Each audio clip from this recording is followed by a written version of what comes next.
नमस्कार दोस्तों, आज की वीडियो में हम बात करेंगे विकास के फलस्वरूप होने वाले परिवर्तन की।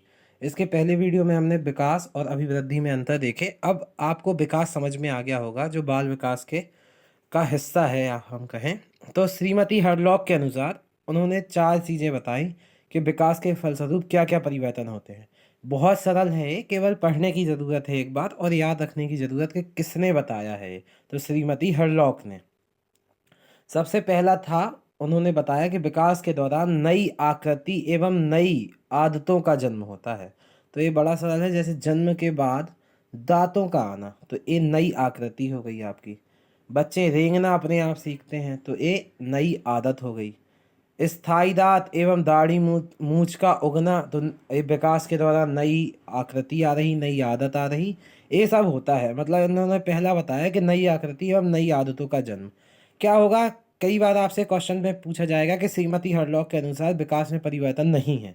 तो अब नहीं में पूछा, इनमें से 3 दे देगा कि नई आकृति और नई आदतों का जन्म, पुरानी आकृति पुरानी आदतों का लोप, इस टाइप से देता है क्वेश्चन।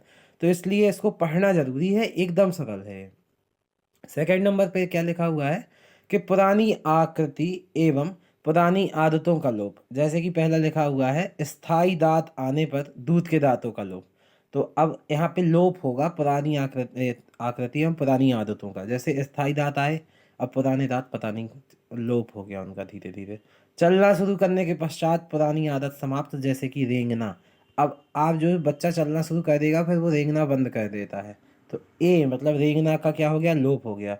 मस्तिष्क के पास पीनियल ग्रंथि का लोप हो जाता है। तो ए है मतलब।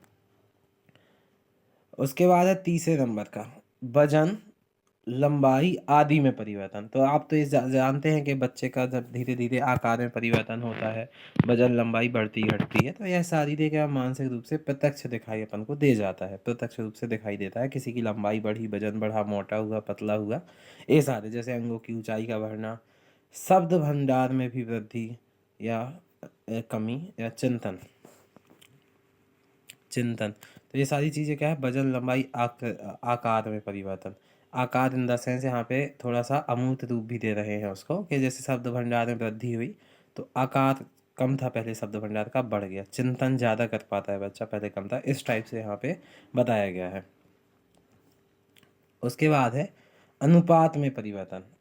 अनुपात में परिवर्तन, जन्म के समय शिशु का सिर अन्य अंगों के अनुपात में भारी होता है, लेकिन बाद में सिर उसी अनुपात में नहीं बढ़ता जिस तरह से बाकी अंग बढ़ते हैं।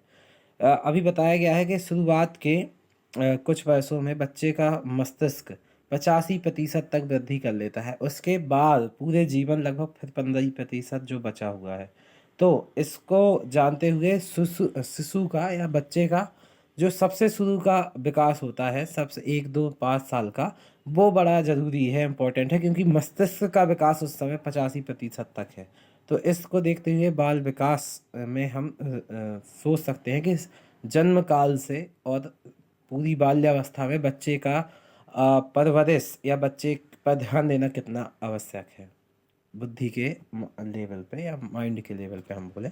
तो ये 4 दिए थे, अनुपात में परिवर्तन, वजन लंबाई आदि में परिवर्तन, और पुरानी आकृति का लोप और नई आकृति का जन्म। तो एक इनको याद रखना है, श्रीमती हरलॉक ने दी है, बड़ा सरल है, आपको समझ में आ गया होगा। विकास के दौरान है, तो आपने जब विकास पढ़ा अभिवृद्धि के अंतर के साथ, तो अमूर्त रूप से वो जो चीज़ें होती हैं, कई बार जो दिखती भी नहीं हैं, वो भी विकास में शामिल होती हैं। जैसे लीवर है आपका, दिख नहीं रहा, पेट है आपका, अंदरूनी भाग है वो दिख नहीं रहे, हड्डी का मजबूत होना दिख नहीं रहा, पर ये सब विकास के अंतर्गत ही आएंगे। तो इसको आपको सोचकर ध्यान रखना है। बहुत बहुत धन्यवाद आपका वीडियो देखने के लिए। जय हिंद।